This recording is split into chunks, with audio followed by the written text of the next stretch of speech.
"We may as well go willingly as to be taken by force," said my father, smiling, "for they are certainly able to capture us."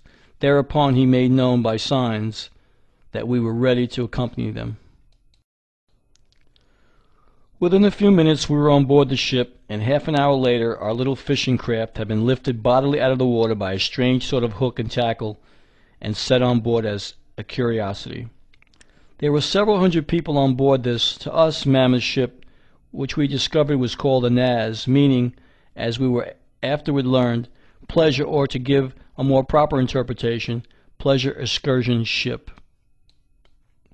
If my father and I were curiously observed by the ship's occupants, this strange race of giants offered us an equal amount of wonderment. There was not a single man on board who would not have measured fully 12 feet in height. They all wore beards, not particularly long, but seemingly short-cropped. They had mild and beautiful faces, exceedingly fair, with ruddy complexions. The hair and beard of some were black, others sandy, and still others yellow. The captain, as we designated the dignitary in command of the great vessel, was fully a head taller than any of his companions. The women's averaged from 10 to 12 feet in height. Their features were especially regular and refined, while their complexion was of a most delicate tint, heightened by a healthy glow. Both men and women seemed to possess their particular ease of manner, which deemed a sign of good breeding, and notwithstanding their huge statures, there was nothing about them suggesting awkwardness. As I was a lad in only my 19th year, I was doubtlessly looked upon as a true Tom Thumb. My father's 6'3" did not lift the top of his head above the waistline of these men. Each one seemed to vie with the other in extending courtesies and showing kindness to us, but all laughed heartily. I remember when they had to improvise chairs for my father and myself to sit at tables. They were richly attired in a costume particular to themselves and very attractive. The men were clothed in handsomely embroidered tunics of silk and satin and belted at the waist. They wore knee breeches and stockings of a fine texture, while their feet were encased in sandals adorned with gold buckles. We early discovered that gold was one of the most common metals known, and that was used extensively in decoration. Strange as it may seem, neither my father nor myself felt the least bit of solicitude for our safety. "We have come into our own," my father said to me.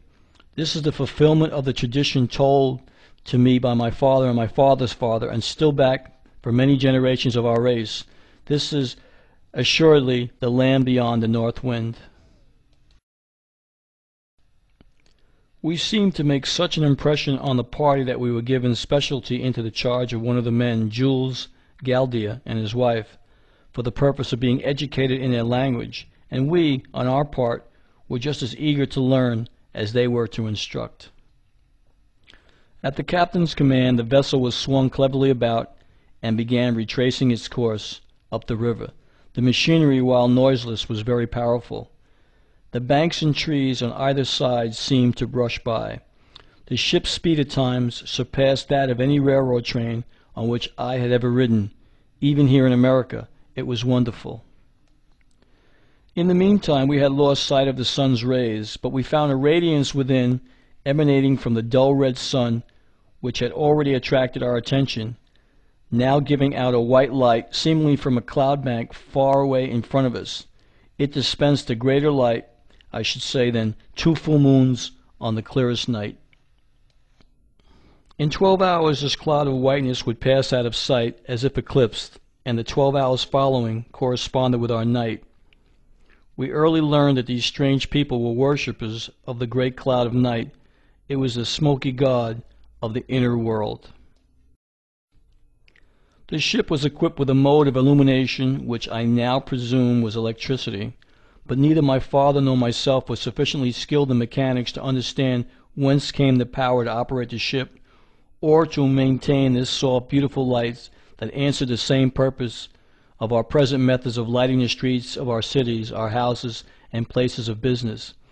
It must be remembered the time of which I write was the autumn of 1829, and we of the outside surface of the world knew nothing then, so to speak, of electricity. The electrically supercharged condition of the air was a constant vitalizer. I never felt better in my life than during the 2 years my father and I sojourned on the inside of the earth. To resume my narrative of events, the ship on which we were sailing came to a stop 2 days after we had taken on board. My father said, as nearly as he could judge, we were directly under Stockholm or London. The city we had reached was called Jehu, signifying a seaport town. The houses were large and beautifully constructed, and quite uniform in appearance, yet without sameness. The principal occupation of the people appeared to be agriculture. The hillsides were covered with vineyards, while the valleys were devoted to the growing of grain. I never saw such a display of gold. It was everywhere. The door casings were inlaid, and the tables were veneered with sheetings of gold. Domes of the public buildings were of gold. They were used most generously in the furnishings of the great temples of music. Vegetation grew in lavish exuberance, and fruits of all kinds possessed the most delicate flavor. Clusters of grapes 4 and 5 feet in length, each grape as large as an orange, and apples larger than a man's head, typifying the wonderful growth of all things on the inside of the earth. The great redwood trees of California would be considered mere underbrush compared with the giant forest trees extending for miles and miles in all directions. In many directions along the foothills of the mountains, vast herds of cattle were seen during the last days of our travel on the river. We heard much of a city called Eden, but were kept at Jehu for an entire year. By the end of that time, we had learned to speak fairly well the language of this strange race of people. Our instructors, Jules Galdia and his wife, exhibited a patience that was truly commendable. One day an envoy from the ruler at Eden came to us, and for 2 whole days my father and myself were put through a series of surprising questions. They wished to know from whence we came, what sort of people dealt without, what God we worship, our religious beliefs, the mode of living in our strange land, and 1,000 other things. The compass which we had brought with us attracted especial attention. My father and I commented between ourselves on the fact that the compass still pointed north, although we now knew we had sailed over the curve or edge of the earth's aperture and were far along southward on the inside surface of the earth's crust, which, according to my father's estimates and my own, is about 300 miles in thickness from the inside to the outside surface. Relatively speaking, it is no thicker than an eggshell, so that there is almost as much surface on the inside as on the outside of the earth. The great luminous cloud or ball of dull red fire, fiery red in the mornings and evenings, and during the day giving off a beautiful white light, the Smoky God, is seemingly suspended in the center of the great vacuum within the earth and held to its place by the immutable law of gravitation, or a repellent atmospheric force.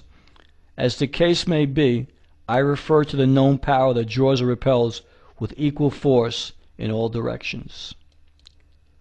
The base of this electrical cloud or central luminary, the seat of the gods, is dark and non-transparent, save for innumerable small openings, seemingly in the bottom of the great support or altar of the deity, upon which the Smoky God rests, and the lightning shining through these many openings twinkle at night in all their splendor, and seem to be stars as natural as the stars we saw shining when in our home at Stockholm, excepting that they appear larger.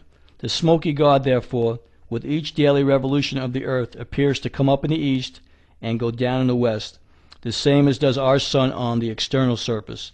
In reality, the people within believe that the Smoky God is the throne of their Jehovah and is stationary. The effect of night and day is therefore produced by the earth's daily rotation. I have since discovered that the language of the people of the inner world is much like the Sanskrit.